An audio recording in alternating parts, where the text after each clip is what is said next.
Class 9th unit 2.2 गद्दार कौन, जिसे लिखा है नारायण लाल परमार ने। सबसे पहले इनका जीवन परिचय। नारायण लाल परमार का जन्म 1 जनवरी 1927 को हुआ। वे छत्तीसगढ़ की नई कविता के प्रारंभिक कवियों में से एक हैं और इनकी मृत्यु 27 जुलाई 2003 में हुआ। इनकी प्रमुख रचनाएं हैं रोशनी का घोषणा पत्र, कांवर भर धूप, खोखले शब्दों के खिलाफ सब कुछ निष्पंद है तथा विस्मय का वृंदावन। इनका साहित्य में योगदान है और इन्हें मुक्तिबोध सम्मान से नवाजा गया। अब हम पाठ शुरू करते हैं। इस पाठ में मानवीय अनुभूतियाँ, बहुत कुछ हमारे जीवन में जो घटनाएं होती हैं, जो बातें हमें समझ में नहीं आती, उन घटनाओं के बाद स्पष्ट हो जाती है वो बातें।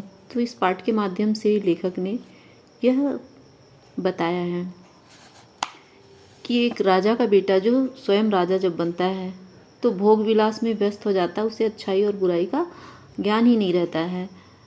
तो उसे के राज पुरोहित जो रहते हैं, उनका बेटा फिर पुरोहित बनता है, तो उसे उन गलतियों को दूसरे ढंग से प्रस्तुत करता है जिसे उन्हें आत्मज्ञान होता है। अब हम पाठ शुरू करते हैं। इस पाठ में कहानी के माध्यम से इसे चित्रित किया गया है। तो नवलगढ़ एक राज्य था जहाँ सालों से प्रथा चली आ रही थी कि दशहरे के दिन राजधानी में एक बड़ा मेला लगता था। राजधानी थी मानिकपुरी, नवलगढ़ की राजधानी मानिकपुरी। तो उस दिन भी हर साल की तरह सजी धजी हुई थी और गीत संगीत का आयोजन चल रहा था। दूर दूर से कलाकार आए थे, नृत्य मंडलियाँ आई थी और राजमहल को खूब सजाया गया था। और इस दिन एक परंपरा थी कि प्रजा अपने राजा को अपनी शक्ति के अनुसार भेंट चढ़ाता था। अब इस साल क्या हुआ कि इतना ज़्यादा भेंट चढ़ा कि राजा रामशाह स्वयं आश्चर्य में पड़ गए। और फिर जो उनका जो पुरोहित रहते हैं राम भगत, वो उनकी तारीफ की पुल बांध दिए। वहाँ की जो प्रजा थी उन्होंने भी तारीफ की कि भगवान रामचंद्र जैसे ही हमारे राजा हैं। और यहाँ ऐसा राज्य है नवलगढ़ कि जहाँ शेर और बकरी एक ही घाट पर पानी पीते हैं। तो ये सारी जो प्रशंसा सुनकर राजा साहब बहुत ही खुश हुए और अपने जो पुरोहित रहते हैं पंडित राम भगत, उनको बहुत सी मुद्राएं सोने की भेंट में देते हैं। अब दिन समाप्त होता है। रात्रि के समय पंडित जी अपने घर आते हैं और अपनी पंडिताइन से सारी बातें बताते हैं और बताते हैं कि ये जो प्रसिद्धि है राजा साहब की, ये मेरी वजह से ही है। मैंने बहुत सारी बातें उन्हें इस तरह से समझाई हैं और वो भी मेरी बात बहुत आदरपूर्वक मान लेते हैं। क्योंकि जो राजा रहते हैं रामशाह, राम भगत, जो उनका राजपुरोहित रहता है, तो पुरोहित कम अपने दोस्त के समान ही ज़्यादा मानते हैं। तो सारी बातें इनसे इनके सामने रखते हैं और इनकी सारी बातें सुनते भी हैं। और जो भी बोलते हैं पंडित जी, तो राजा उनको आदरपूर्वक मान लेते थे, इसलिए इनकी जगह जगह प्रसिद्धि थी। अब पंडिताइन को नींद आने से पहले ही सारी बातें बता देते हैं अपने घर जाके, तो उनको लग जाता है कि हाँ, मेरे पति भी एक बहुत बड़ी हस्ती हैं इस नवलगढ़ राज्य की। अब पंडित राम भगत का भी एक पुत्र रहता है, राजा रामशाह का भी एक पुत्र रहता है।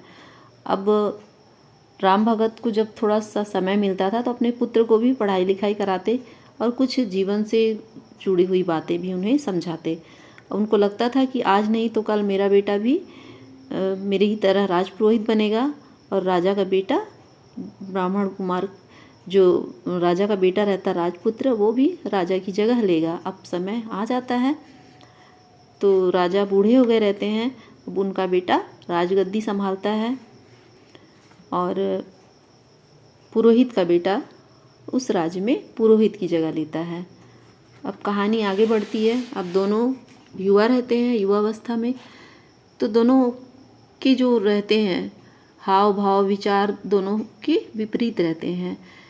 जो पुरोहित का बेटा रहता है वो बहुत ही समझदार रहता, बुद्धिवादी रहता है और तर्क वितर्क करने वाला रहता। वहीं राजा का बेटा जो राजेंद्र शाह रहता है अपने पिता से अलग रहता है और वो भी उद्दंड और भोग विलास में लिप्त रहता है। रोज़ सवेरा होता है, नृत्य संगीत की महफिलें जमती हैं और सारा दिन वहीं बीत जाता है। बीच बीच में जब रामचरण टोकता है तो उन्हें बहुत बुरा लगता है, राजा को, नए राजा को बहुत बुरा लगता है। लेकिन फिर भी परिस्थितियों का सामना करते हुए, हिम्मत जुटाते हुए बीच बीच में टोकते रहते हैं। अब एक दिन देख रहे हैं कि इनकी विलासप्रियता तो बढ़ते जा रही है नए राजा की, और खजाना खाली होते जा रहा है। तो रामचरण ने आखिरी बार एक नेक सलाह दी।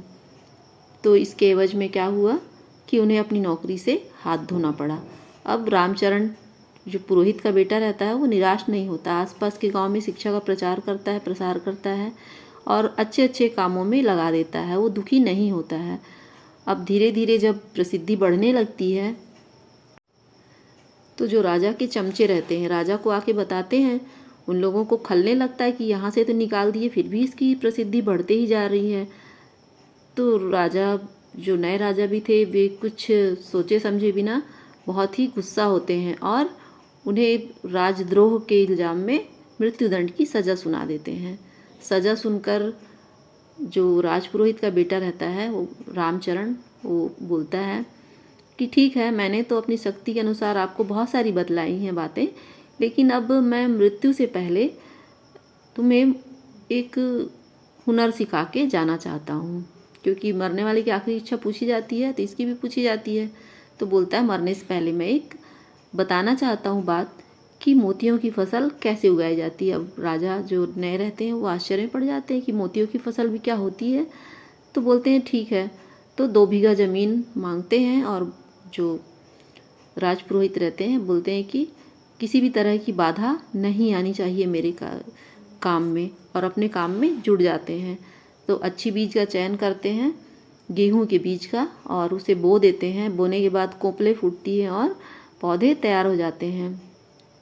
अब जो राजा के चमचे रहते हैं वो, उनको बड़ा रहता है कि आखिर ये कर क्या रहा है, लेकिन कहे अनुसार राजा के कोई भी इसमें बाधा ना डाले। तो अब इनकी फसल तैयार हो जाती है। तो एक दिन सुबह सुबह, धुंध भरी सुबह रहती है, तो राजा को लेकर रामचरण और राजा के साथ उसके जो चमचे रहते हैं उनको लेकर खेत पे पहुंचते हैं। अब पौधे में क्या होती है, ओस की सुनहरी बूंदें रहती हैं। तो रामचरण ने कहा कि लीजिए, मोतियों की फसल तैयार हो चुकी है। तो अब जो राजा के साथ आए रहते हैं उनके चमचे, तो एक तुरंत क्या सोचता है कि मैं इसको छू कर देखूं, तोड़ कर देखूं। जैसे ही वो तोड़ने जाता है तो रामचरण चिल्लाते हैं कि ठहरो, यह मोतियों की पवित्र फसल है, इसे वही व्यक्ति हाथ लगाएगा जिसने अब तक अपने देश के प्रति गद्दारी नहीं किया है। अब सब एक दूसरे का चेहरा देखने लगते हैं क्योंकि सारे के सारे तो गद्दार रहते हैं। और फिर राजा की आंखें खुल जाती हैं और आत्मज्ञान हो जाता है, और फिर दूसरे ही पल उनका मस्तक पंडित रामचरण के चरणों में था। तो ये पाठ हमारा यहाँ पे समाप्त होता है। पाठ कैसा लगा कमेंट करके ज़रूर बताइए।